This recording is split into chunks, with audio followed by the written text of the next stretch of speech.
Hello, everybody, and welcome to Targeting Winners, a college football podcast. I am Darren. I am here with Tim and Pete. This is episode 83, Conference Championship Weekend. Guys, how we doing today? Pretty psyched. Excited to be here. This is awesome. Yeah, I know Tim is looking forward to this episode. He is ready, taking his early cash out from Colorado. Smart move, by the way, and playing every game on the schedule this weekend. So, before we get into that, let's talk about the hot button topic of the week. The new rankings came out. If you're watching us on YouTube, you can see the bracket there on your screen. Oregon, Texas, SMU, and Boise currently already in the quarterfinals with their bye weeks. And the first round matchups there on your left. Guys, any thoughts, any snubs? Do you like it? Do you hate it? Pete, we'll start with you before Tim loves the fact that Miami's not on that screen right now. Yes, he does. I like the spot with Notre Dame there. I mean, let's just say theoretically it played out this way. I like that Notre Dame-Alabama matchup for Notre Dame, so that's a good one. And then facing SMU in the next round, I also like. So that's a nice path for ND at 6 if it works out that way. Indiana at 10 is going to get destroyed by Georgia. That is not a good matchup for them at all, so that will not be very favorable. Ohio State will probably thump Tennessee pretty handily, and then it gets interesting, I think, against Oregon. So I think it's an interesting bracket. If it plays out this way, there's a good path for Notre Dame, and there's some really intriguing matchups, especially in that second round. So that's what I see with this bracket so far. Okay. Well, before I go, was one of you guys playing like the drums on the desk? Sorry, it was me. I was excited that you know that you're. I know you're getting ready for doing your best Lars Ulrich there, but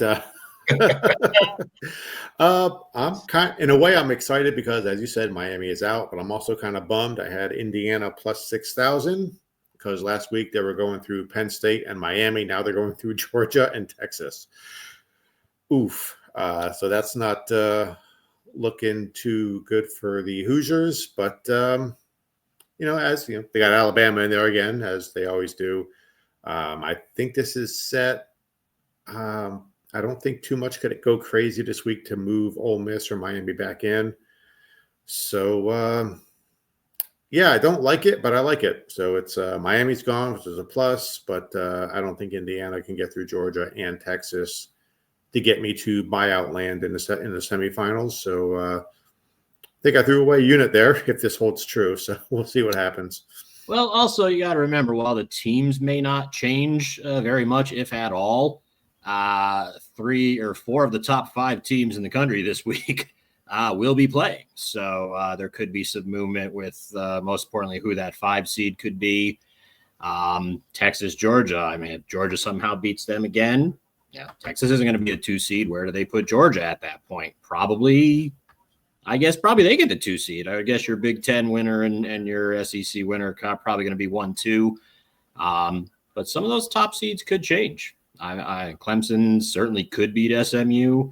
But I think the teams are pretty much set. But I think you're going to definitely see some shakeup there. Although I would love Oregon and Texas to win, so that Notre Dame could maybe slide up to 5. That path could potentially be a little bit easier for them. And, that's truly from a bias standpoint, as Pete and I are sitting here with lovely wagers on Notre Dame to win the whole thing. So kind of pulling for Oregon and Texas this week. But, I think the teams are set. Order might switch a little. But if this holds true, it's tempting to fire a unit on Arizona State to get the buyout land. I mean, they got to beat Penn State, which they probably could, maybe not. But then they got Boise State. Get to the Final Four. Hopefully, get a nice buyout there. But Arizona got a little key injury issue that we're going to bring up when we get to that. But all right, so there's our thoughts on the bracket. So, if those of you who are new to us for this, our second season doing this show here, Tim, we had a nice little bowl game picking contest last year, and we're going to do it again for all you guys this year. So, Tim, get into the specifics, what we're doing, the money that we're ponying up for our peeps. Give them all the breakdown. All right. Is it still Capital One? Are they still sponsoring this, or is it like Tostitos or no idea? Probably Capital. Right. I'd imagine so. So, well, whoever it is, they're doing the bowl pick'em again through ESPN.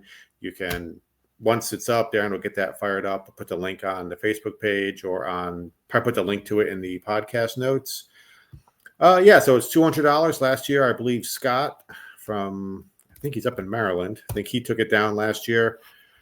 So this year we're going to do something, a little incentive. Hopefully everyone gets involved. So it's $200 for first place.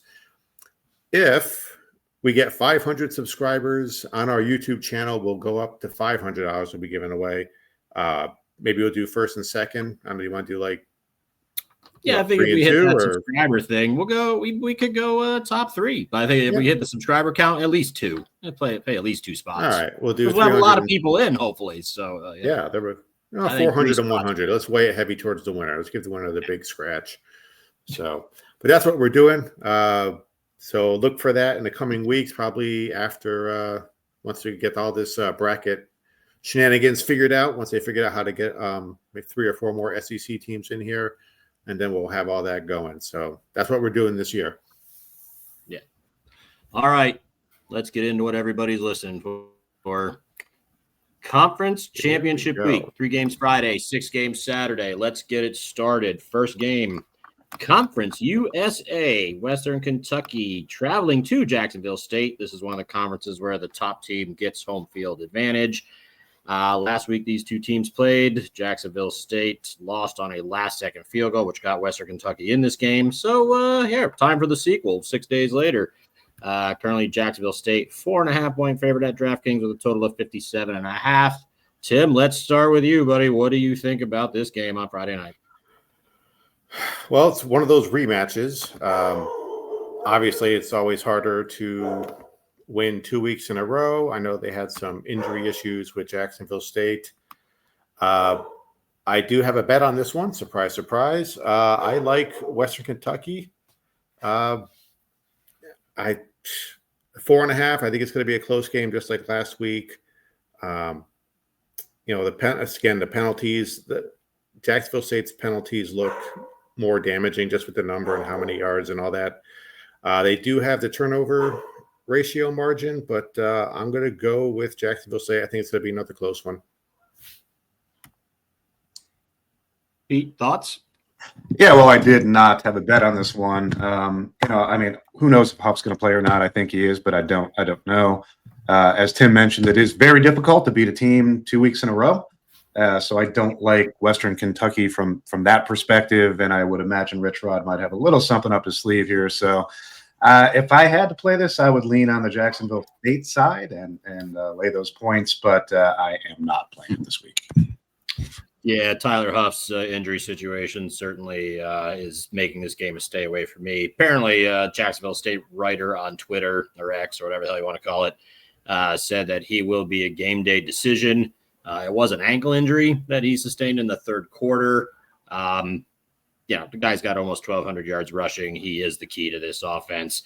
If it were Logan Smothers, that's a pretty significant drop down at the quarterback position. So, if anything, I would kind of lean under here. I think with Huff's potential injury and maybe even not even being 100% if he goes, 57.5 just seems a little high, considering they put up 36, last week. But that would be my only thought here. No play for me either, but a slight lean to the under here on this one.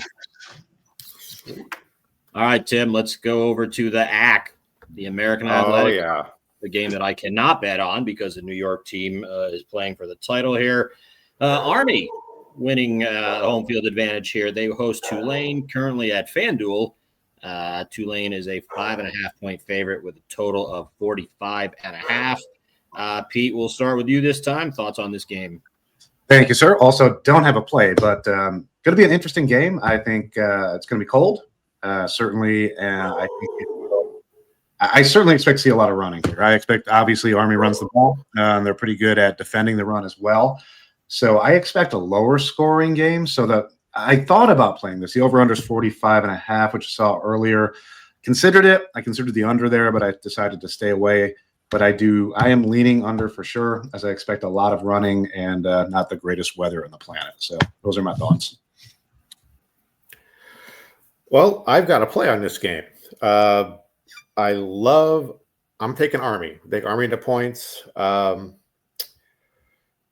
Penalties. That's one thing I always look at. I think that's going to be a big factor. It's wildly in favor of Army on this one. They're barely holding on with the turnovers. Also, I looked at Tulane's roster. I did not look at their numbers, but I did look at where they're from. And I counted 9 players from the South. They had one kid from Korea. I don't know if that's farther north or wherever that lines up with our country, but the temperature at kickoff is going to be 25 degrees. Bunch of kids from New Orleans and Florida, a lot of kids from Florida, a lot of kids from South Texas. I think they're going to get off the bus and want to get right back on. I'm going to go with Army here, and I'd like them to win the conference. Here we go. Weather, the great equalizer. Yeah, even if Tulane's a better team, but yeah, it doesn't Agreed. matter. Yeah, even if I could bet this game, I would pass here. I can't trust either of these squads. Tulane had a perfect chance to throw themselves into the playoff conversation and then crap the bed at home against Memphis last week. The big knock on Army all year long was their schedule. They played one good team, Notre Dame, and we all know how that went. Tulane also had a couple games, K-State and Oklahoma. Not the greatest teams, but at least some power schools. Lost both of those as well. So we did talk about Tulane coach John Summerall, how he has played Army or Navy each of the last 3 years. In those 3 games, he's held those teams to 9 points total, including a shutout of Navy this year. So again, agree with Pete, maybe lean to the under here. Terrible weather, a lot of running. I agree with that, but can't bet it, and it's a good thing. No, nothing. Just can't trust either of these two. I'll watch it, but I may not even watch it. Who knows? All right, on to the Mountain West. Tim, I bet you have another play here. Let's see. Boise State winning home field advantage here. They get to host UNLV. Current line at DraftKings. Boise is a 4.5-point favorite with a total of 57.5. Tim, let's start with you. Where are you going here? Oh, I have a play on this one. I do. I think if UNLV, it's going to be a tough game. I think it could be a close game if they can control Boise's defensive line a little bit. There are a couple of metrics I don't like about these with the stats, but this is one of those just gut feelings. There's always madness of some kind in the last week. I think this might be one of them. UNLV knocking out Boise right here. Ooh, that's bold. So I don't have a play either here. I don't have a play at all here, but I'm leaning Boise State. They're laying what, 4? Is it 4 right now? 4.5? 4 or 4.5, depending on where you go. Yeah, I just feel like Boise State's a better team on both sides of the ball. That's my opinion. We'll see how this plays out. No, I don't exactly trust my opinion on this one, but I'm not playing it. But I do expect Boise State to play well. Yeah, this is one of the matchups that actually took place earlier in the season, and I was kind of looking at that box score to see, what. It didn't make sense to me initially that this game was played at UNLV earlier in the year. Boise was a 4-point favorite. Now, Boise's at home, but they're still only a 4-point favorite. So I didn't understand that. But looking at these two teams, the one thing that, and Boise won by 5 last time, so they ended up covering. Only reason they did, the only turnover in the game, Williams threw an interception for UNLV. Boise State started a drive at the UNLV 7-yard line. 4 plays later, they're in the end zone, and they get the cover. But each defense was able to take away the other team's best offensive weapon. I know Ashton Genty had 128 yards that game. That's probably not shutting down your average running back, but that was the second lowest rushing output of the year. He had 127 yards against Portland State, and you're like, wow, is Portland State any good? No, he got that on 11 carries and then sat the rest of the game.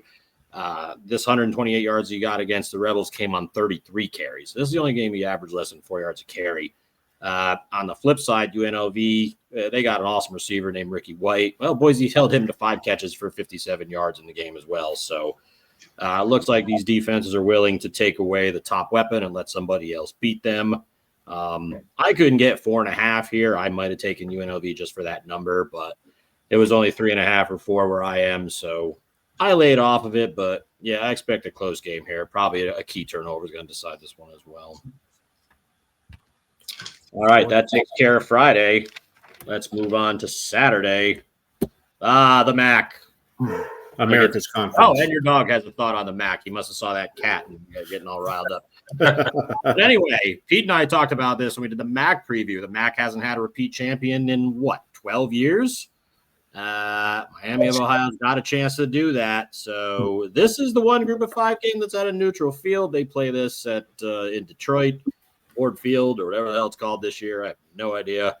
But Miami, what are they, 2-point favorite? Let me check here. Yep, the Miami, Ohio favored by 2 with a total of 44. And Tim, we know you've got to play here. How'd you guess? Because I do have a play on every freaking game. So who are you taking? I just went nuts. I just went crazy. I went money line. I got Ohio. They're pretty successful on third down. They seem to control the ball a lot. Don't like the turnovers. That's one of probably the first thing I always look at is the turnovers. That is a little bit concerning, but it's indoors. They can keep the ball in the field, keep it running, and I just got a good feeling. I like Ohio. All right. Well, this is my first play of the week. I did disagree with you here a little bit. I've got a 1-unit play on Miami of Ohio. I am laying the 2 here. And again, these two teams played earlier in the season. Miami of Ohio won this game 30-20, but this game was 30-6 going into the fourth quarter. Ohio just could not get anything. Parker Navarro, who's the current starting quarterback, had 2 picks in this game. Miami of Ohio, not an offensive powerhouse. Was it Brett Gabbert's on his 33rd year of playing college football? Miami, Ohio feeds off their defense, and I think they're going to have an excellent showing here. Ohio's pretty much one-dimensional. They don't throw the ball too well, but Miami, Ohio is great at stopping the run. So I expect low scoring. Betting the under I wouldn't shy away from that either, but I'm looking at something here, maybe like 20-17, 20-13, something like that. I'm looking for Miami of Ohio to buck the trend and actually repeat as a MAC champion. So I have 1 unit on Miami of Ohio. I'm laying the 2. Pete, that's your neck of the woods. What do you think? So I disagree a little bit on the over-under. So it is 44.5 is what I see right now. So it is Ford Field, and when the MAC championship is held there, which it's been for a while, they tend to score. Right? It's just an environment that leads to scoring. Everything about it. I've gone to a couple of the games just because I was there doing nothing, and always interesting games there. So I just tend to think I do like the Miami Ohio picks. I do think they are going to win, but I do expect some scoring here with perfect conditions inside. I think something like something similar to last time, 30-20 or something like that would not be shocking to me at all. So I'm not betting it, but I'm leaning over here. I love this game. We got all kinds of disagreements. That's right. Beautiful. All right, let's finish up the Group of 5. See that lovely graphic? There we go. We got the Louisiana Raging Cajuns hosting the Marshall Thundering Herd. Current DraftKings line here. Marshall is getting 5.5 points with a very popular total of 57.5 here. Pete, we'll start with you this time. I have not followed either of these two teams. You got anything for this matchup or no? I've got nothing other than history. I would say history leans toward Marshall. I would take the points, but otherwise I have nothing. Yeah, I'm surprised Charlotte Huff still has a job. He's been on the hot seat all year long. If he doesn't win here, that could be the nail in the coffin. But I didn't bet honor against any of these teams, so I got nothing. But you know who does? I wonder who that is. Who, me? What you got for this game, man? Well, I got Louisiana. Again, looking at the turnovers, looking at the penalties. Louisiana does control the ball. They stay on the field on third down. Marshall's D line is a little bit concerning. If they can control that, I think they can win this, dare I say, easily. So, I know I used the E word, but I like Louisiana here. So anybody not watching the video, I mean, Tim had his reading glasses on that entire time, which means he's serious. Yeah. So the homework this week, and he's serious. So you should be listening to his picks because he's probably right. Just so you know, he hasn't mentioned a single uniform number, so he is definitely he's going hardcore this week. He's not screwing around. It's the postseason, baby. Time to get serious, like some of these playoff teams. Speaking of which, I'll assume that Michael Huff kid is number 6. Is that the quarter? Tyler Huff. Never mind. Tyler Don't listen Huff. to a goddamn thing he's Number 6. I told you I don't know his name. He really tried there. He's number 6. We appreciate you guys listening, but sometimes There's I wonder too why many damn kids. bother. There's too many. I'm not. I can see the number. I'm not reading the correct name. I don't know. That's why I like the old Penn State uniforms. They didn't put the names on them. They just put the numbers on them. Perfect. Moving right along. Let's move. I need more Tylenol. Where are we going next? We're getting to some Power 4 conferences and games with playoff implications. All right. Iowa State taking on Arizona State in the Big 12 title game. Arizona State currently laying 1.5 with a total of 49.5. Timmy, Yes, sir. who you got, bud? I'm going Iowa State. Again, a lot of the metrics are. I think Dillingham might join the James Franklin Club. I am not terribly excited about his coaching for some reason. So, that's a big part of it. A lot of it's, a lot of the stats here are pretty equal. The penalties are way off in favor of Iowa State. I mean, ASU has a ton of penalties. So, yeah, I think with the coaching, who knows, he could short circuit at any time, and they seem to be undisciplined a little bit. So I like Iowa here. Or Iowa State, same thing. Pete, what do you think? I didn't dive too deeply. It just the over-under is 49.5 that I'm looking at right now. That feels a little light to me. And I would be compelled to lean toward the over on that number. I think you're going to see some scoring in this game, but outside of that, I didn't dive in too deep. Yeah, once I saw that Arizona State's top receiver, Jordan Tyson, was going to be out, I kind of didn't bother to dig too deep here, other than, knowing that he led the team with 75 catches, 1,100 yards, and 10 touchdowns. Their next wide receiver on the roster, who has the second most catches, has 17. So to say that Arizona State is losing a huge part of their offense would be an understatement here. I expect them to lean on Cam Scatabo even more than they normally do. Does that keep the scoring down? I don't know. Iowa State's defense isn't anything to write home about here.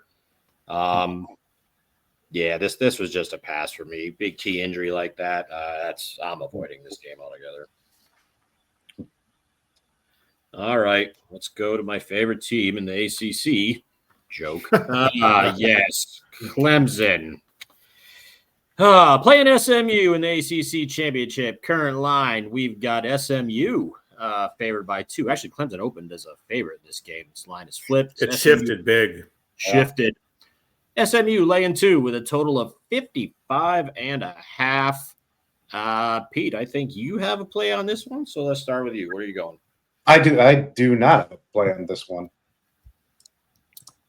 Don't worry, I got you. I'm sorry, I was looking at my old sheet. Yeah, I do. So, sorry, I was not paying attention. You need my glasses?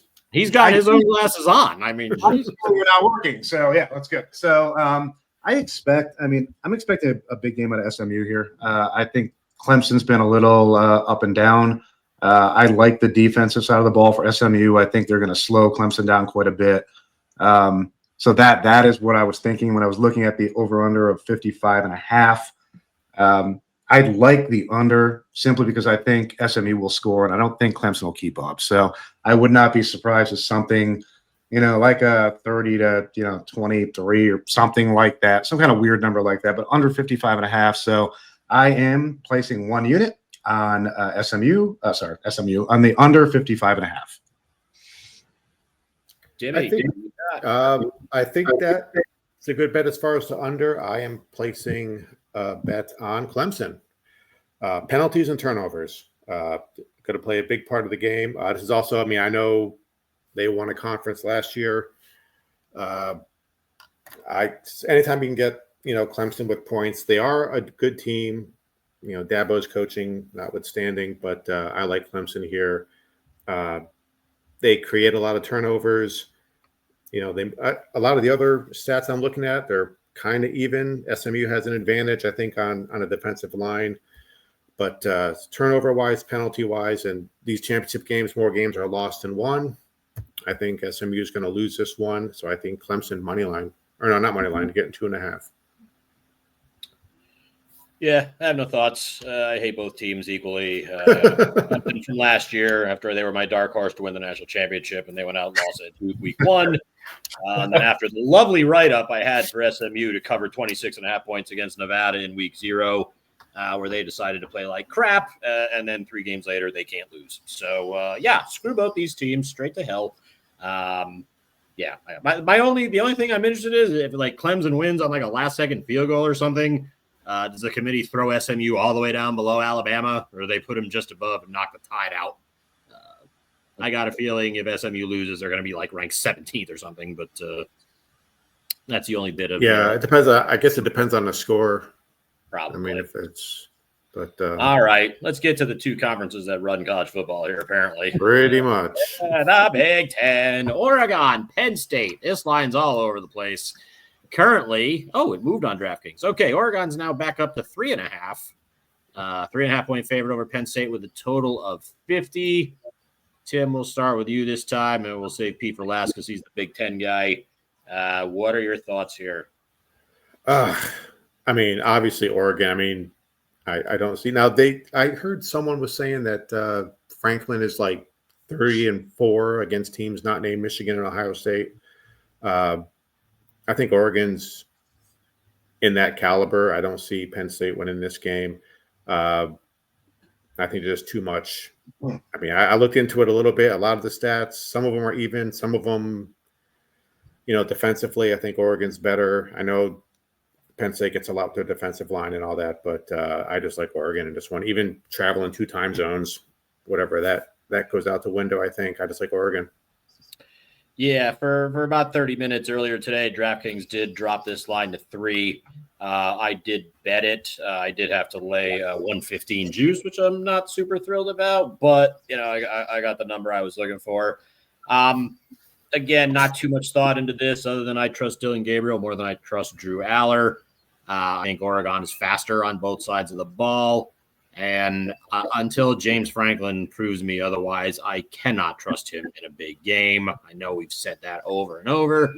Well, guess what? This is kind of a big game. So, I mean, not that Dan Lanning is, Nick Saban either, but he's sure a hell of a lot more trustworthy than James Franklin is. So, for those 3 reasons, I have 1 unit, Oregon -3. Otherwise, I'd have to do -115 juice here. Well, you just covered multiple of my reasons. So Drew Aller and James Franklin, right? These 2 people are a problem for Penn State. I think Oregon's a better team anyway overall. I do believe that James Franklin will do a James Franklin at some point in this game and just do something completely idiotic and put his team, behind the 8 ball and create issues. I don't believe Drew Aller is a big game quarterback, and I don't think he can overcome any significant adversity against a good team. Oregon's going to come. They are going to score, and they're going to put pressure on them. All right, and Penn State's going to have to respond to that, and I don't think they can. So over-under 49.5 when I looked earlier today. I like the over here, and I like the over because I think Oregon is going to score a lot, period. And if Penn State's going to win this game, they're also going to have to score a lot. So I see this number being high. So that's where my thoughts are. All right. Let's wrap it up. Another rematch. SEC.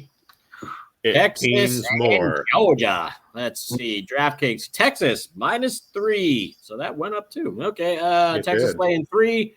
I got FanDuel at 2.5, but I had to pay more juice. But I'll get into that in a second. DraftKings. Texas laying 3. Total 49.5. Pete, let's start with you. What do you think on this rematch? Yeah, we touched on this a little bit in the show earlier this week. I mean, I think that I felt in the first place that Texas is a better team. Now, that defensive line for Georgia was dominant in that first game. I don't see that happening again. I see Texas coming in with a chip on their shoulder. They are going to want to prove that that last game was a fluke and I believe they will. So I don't have a play in this game, but I expect Texas to win, and I expect them to cover. I expect them to win. Handily is a big word, but I expect them to win perhaps double digits. So we'll see how this plays out. Yeah, Tim, I'm just going to jump in here and then you can wrap it up. But yeah, I did get 2.5 on FanDuel earlier. I did have to do minus 120 juice, unfortunately, but I did not want to lay the 3 here. Again, yeah, I believe we were all, were we in Louisville when this game took place? Yes, the we first were. time, eating a bunch of unnutritious food and enjoying every second of it. But take a look at this box score when Georgia put up 23 points in the first half. Texas had 4 turnovers for the game. I believe most of them came in that first half. Yes. But I just took a look at Georgia's scoring drives in that first half. So the first touchdown they got was a 13-yard drive. The second drive, they got a field goal. It was a 13-yard drive. The third drive, when they scored another touchdown, was a 34-yard drive. Then they had 2 other drives that ended with field goals of 25 yards and 4 yards. So the offense for Texas did not put the defense in a good spot at all. And I mean, no scoring drive of more than 34 yards in the first half. The chances of that happening again, slim and none. Texas head coach already said he will not hesitate to throw Arch out there if Ewers does his best statue impression and just stands there. And I also read somewhere today Sark hasn't lost to the same team twice in a season ever. So maybe that holds. Who knows? But I think Texas will be a little more prepared. They'll know what to expect. Yeah, I know I said it last time because I took Texas in the first game because I was like, oh, can I trust Georgia? Well, I still can't trust Georgia. You don't know what Georgia team's going to show up. I mean, and I'm sure that'll bite me in the ass again. But I took a heavily juiced minus 2.5. I agree with Pete. I think this one could potentially get ugly because I think Texas does have a much better defense. They were just put in bad spot after bad spot in that first game. I think that corrects itself. I got 1 unit on Texas, minus 2.5, sadly juiced to minus 120. Timmy, wrap it up. What you just said. I'm looking at my notes. I'm just like, yeah, a lot of turnovers from the last game. Even with those turnovers, the turnover margin still is in Texas's favor. Interesting stat for this game. This game features the only player in the 2022 Ohio State recruiting class to beat Michigan. That's Quinn Ewers. So that's pretty interesting. I thought Pete would like that. But yeah, I bet Texas minus 2.5. Win the SEC just means more. Yeah. Hey, a Big 12 team. If this happens, I saw a video. I think it was the Texas Tech coach. He's like, if Texas wins, a Big 12 team from last year is going to win the SEC. If Oregon wins, a Pac-12 team's going to win the Big 10. If SMU wins, a power or a group of 5's going to win the ACC. Crazy. Madness. Ugly. So, all right, Tim, take the next 20 minutes and recap all your bets. well, I was talking to Pete before we started. If you're on YouTube, I got my piece of paper I did last year, write down my projected 2024 playoff bracket, and I had Oklahoma and Michigan in, but other than that, I think I had in the 9th spot I had Notre Dame / Wisconsin, but I pretty much nailed all the other teams. And I'm going to take this, I'm going to tape it up here on my wall after we're done, and I'll use that for next year as well. I think. Now, Tim, I have true. a question. Speaking as if I were listening to the show and I want sports bets, did you bet all 12 of those teams to make the playoff and score a massive profit? Oh, I should have. I wasn't thinking about that. Good idea. Congrats on your prognosticating and missing out on 9 of 12 teams getting in and making a lot of money. Good job. Well, hey. You just killed my buzz here, man. Also, we do not recommend this here at Targeting Winners. Obviously, it's one of the 7 deadly sins of sports betting. But in honor of my buddy Parlay Paul, I did put a 0.2 unit bet on a 19 parlay with all my bets this week. Pete, just so you know, if he goes 8-1, we're not coming on that show. The tears will be endless. And that is why we don't parlay, folks. That's why you don't do it. He can just record on his own, and you and I will just have some chips and listen and just laugh. Look at all those players. All right, Tim. All right, here we go. I have Army +5 over Tulane, UNLV +4.5 over Boise State. I took Clemson plus 2.5 over SMU. Louisiana -5 over Marshall. I took a money line bet, Ohio over Miami of Ohio. I took Oregon -3.5 over Penn State. Texas -2.5 over Georgia. Deep breath. Western Kentucky +4 over Jacksonville State. And last but not least, I have Iowa State +2 over Arizona State in the Big 12. Peter. Thank you, sir. And before I talk about my bets, take a look at the record. So we flipped it back around to 2-1 last week. So back on the winning side. So my bets for this week, Penn State and Oregon, taking the over 1 unit on 49.5, and Clemson, SMU under 55.5. I'll put 1 unit as well. And since I can't speak today, I'm moving it right back on to Darren. Well, that's because your hat's too tight, but that's okay. You look good. I'll give you that. I'm going to disagree with Tim. Sorry, buddy. I'm laying the 2 with Miami of Ohio over Ohio, and a couple of, unfortunately, heavily juiced bets here. Texas, I was able to get 2.5 over Georgia at -120. Oregon, I was able to get -3 over Penn State, albeit at -115. 1 unit on all 3 of those plays. Sweet. All right. So that's it. Wow. Usually we only give 7, 8, or 9 a week. Tim's got 9 all by himself. Man. I try. Well, we had so many games every week to look at. We only had really 9. I mean, I was thinking about doing that Lehigh against Idaho. They had a line on that one. No, Tim. I mean, just to, obviously I'd be lying if I said I saw any Lehigh college football this year. Now he's just over. Idaho played Oregon really tough earlier in the year, so I mean, you could have at least broke down Idaho. I think they were favored in that game by 3 or something. I'm not sure. If we ever do an FCS podcast, just kill me. Right. Well, that was it, everybody. Thank you for joining us here on Targeting Winners. Good luck with your bets this week, and we will see you next week. See ya. Take care, everybody.